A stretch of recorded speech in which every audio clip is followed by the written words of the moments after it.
블랙핑크의 정규 2집 본핑크가 10월 1일자 빌보드 200 차트에서 1위로 진입할 예정입니다. 이는 한국 여성 아티스트로는 최초이자 걸그룹으로 보면 2008년 미국의 데니드 케인 이후로 14년 만입니다. 또한 영국 앨범 차트에서도 동시에 1위에 올랐는데 이로써 세계 양대 음악 차트를 석권한 유일한 아시아 여성 아티스트가 되었습니다. 블랙핑크에 앞서 미국과 영국 두 차트에서 동시에 1위를 차지했던 여성 그룹은 21년 전의 데스티니 차일드였습니다. 데스티니 차일드는 1990년대 말 데뷔한 이후 2000년대 초반까지 미국을 대표하는 걸그룹이었으며 비욘세 노이즈가 멤버였습니다. 본핑크는 이미 전 세계적으로 200만 장 이상 팔렸으며 아이튠즈 앨범 차트에서 미국과 영국을 포함하여 60개국에서 정상에 올랐습니다. 사실 이러한 성공은 그동안 블랙핑크의 인기를 감안하면 이미 어느 정도 예견되었던 것입니다. 유튜브 구독자는 8천만 명으로 저스틴 비버를 넘어 아티스트 중 1위를 차지하고 있으며 최근 1년간 유튜브 조회수는 70억 회가 넘습니다. 또한 멤버 전원이 명품 브랜드의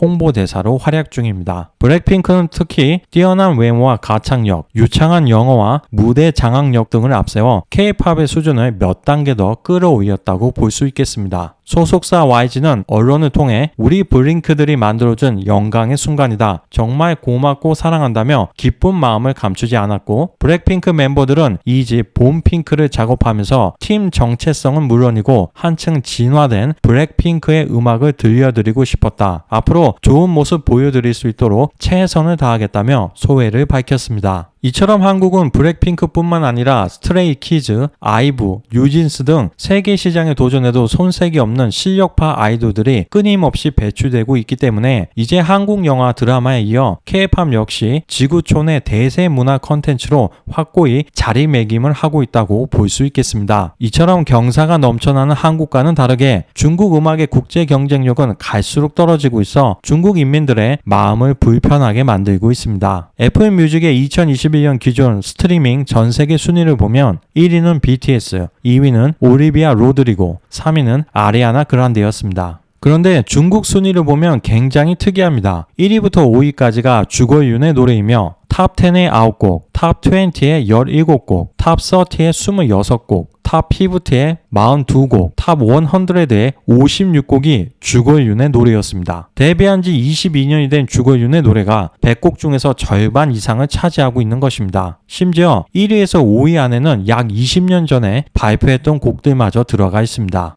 주거윤은 2000년에 대만에서 데뷔한 인기 가수이며 헐리우드 영화에 진출했을 정도로 높은 인지도를 가지고 있습니다. 또한 지난 4년간 중화권 연예인 수입에서 1위를 차지한 명실공히 중화권 최고의 스타입니다. 비슷한 시기에 데뷔한 한국 가수로는 보아, 싸이, 성시경 등이 있습니다. 만약 작년 한국인이 가장 많이 들은 100곡 중에서 절반이 저 3명 중에 1명이 부른 곡이라면 과연 정상일까요? 그리고 내게 오는 길, 넘버원, 새 같은 노래가 작년 한국인이 많이 들은 노래 1, 2위를 하고 있다고 생각해 보십시오. 주거윤, 보아, 싸이, 성시경처럼 훌륭한 실력을 가지고 있고 크게 성공한 스타들을 폄하하려고 하는 것이 아니라 예전의 명곡이 오래 기억되고 사랑받는 것은 당연하지만 새롭게 시대를 대표하는 노래가 나오지 않는다는 것은 큰 문제이기 때문입니다. 한국은 빠르게 세대 교체가 이뤄지며 세계 시장을 목표로 끊임없이 전진하고 있는 반면 중국은 20년째 같은 자리를 맴돌고 있는 것입니다. 심지어 주거윤은 올해 새 앨범을 발표했는데 총 12곡 중에서 단지 6곡만이 신곡이었습니다. 이와 같은 현실에 대해 중국 네티즌들은 다양한 의견을 내놓고 있습니다. 남들이 뭐라고 하든지 나는 평생 주거윤 노래를 들을 거다. 명품은 시간이 지나도 명품인 것처럼 그의 노래도 마찬가지다. 사실 주거윤 이후로 큰 스타가 안 나온다. 그래서 나는 해외 음악만 듣는다. 내가 어떤 생각을 갖고 있든지 그는 우리보다 훨씬 부자다. 오늘은 중국 대중음악이 발전하지 못하고 계속 같은 자리에서 맴돌고 있는 이유에 대해서 생각해 보겠습니다.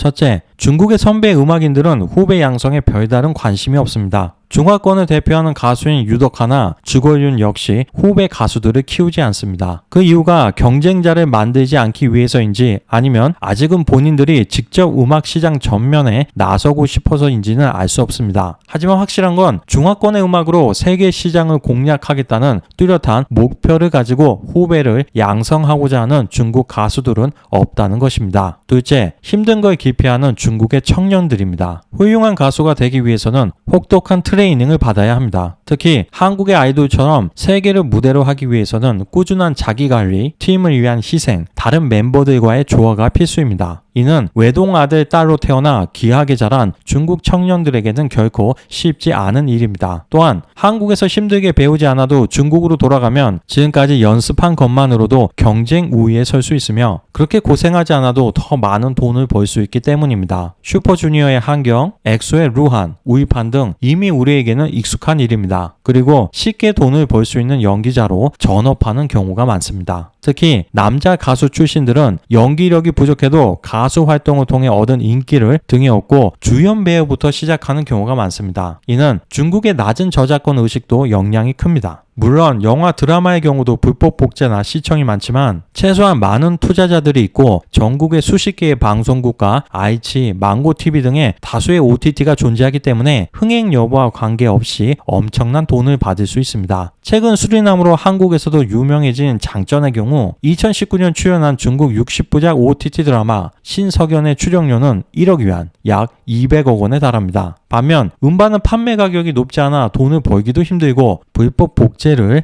막기도 힘들기 때문입니다. 지난 4년간 중국 연예인들의 수입 순위를 보면 대부분이 연기자인 것을 알 수 있습니다. 셋째, 중국 내에서 가수들이 활동할 수 있는 무대가 연기자에 비해 매우 한정적입니다. 최근 몇 년간은 당연히 콘서트나 야외 공연 같은 활동이 불가능하기도 했지만 본래 중국 인민들은 중화권의 음악보다는 영화나 드라마 등의 문화 컨텐츠를 소비하는 경향이 높습니다. 영화나 드라마의 경우 중국에서 볼 수 없는 외국 작품들도 많고 마블 영화 같은 경우는 아예 상영조차 할 수 없습니다. 그래서 울며 겨자 먹기로 중국 컨텐츠들을 소비할 수밖에 없지만 해외 음악의 경우 대부분을 접할 수 있기 때문에 중국 음악에 대한 만족도가 높지 않고 연기자의 인기가 가수들에 비해 월등히 높습니다. 한국 아이돌은 해외 진출이라도 활발하기에 가수로서도 높은 인기를 얻을 수 있지만 중국 가수들은 철저히 국내용일 뿐입니다. 넷째, 철저한 관계로 돌아가는 연예계입니다. 물론 이건 어느 나라나 마찬가지일 것입니다. 문제는 중국은 타 국가들보다 관계 문화가 더 발달하기도 했고 더불어 당과 정부의 눈치까지 봐야 하기 때문입니다. 누구나 신인의 시절이 있는 법인데 가능성 있는 신인이 등장하면 기득권을 가지고 있는 가수나 엔터테인먼트 회사들이 연예계 관계를 통하거나 혹은 권력의 힘을 빌려서 장래성 있는 신인들의 활동을 방해하는 것입니다. 물론 막강한 배우가 있는 신인이라면 문제가 아니겠지만 그런 배우가 있는 가수가 실력까지 좋기는 힘들 것입니다. 다섯째, 바로 중국의 문화 검열과 통제입니다. 앞서 언급했듯이 애플 뮤직의 2020년 중국 스트리밍 순위를 보면 주거윤의 노래가 100위 안에 절반 이상이지만 같은 중화권인 대만과 홍콩 순위에서는 5위 안에 한 곡도 들어가지 못했습니다. 대륙에서 주거윤의 노래가 다른 중화권보다 유독 뜨거운 인기를 얻고 있는 이유는 무엇일까요? 아무리 창의성을 발휘해서 뭔가를 만들어내도 누군가의 말 한마디에 쓰레기통으로 들어갈 수밖에 없다면 누가 노력해서 뭔가를 만들어내려고 할까요? 자기 자신을 모방해서 비슷한 노래를 부르던가 아니면 차라리 그 시간에 다른 가수의 노래를 그럴듯하게 베끼는 게 나을 겁니다. 이런 환경에서는 좋은 가수가 배출되고 좋은 음악이 나오기가 매우 힘든 것입니다. 오늘은 자랑스러운 블랙핑크와 중국 음악 시장의 문제점에 대해서 이야기해봤습니다. 모두 좋은 하루 되시길 바라며 보다 많은 댓글로 서로 소통할 수 있는 기회가 되었으면 좋겠습니다. 감사합니다.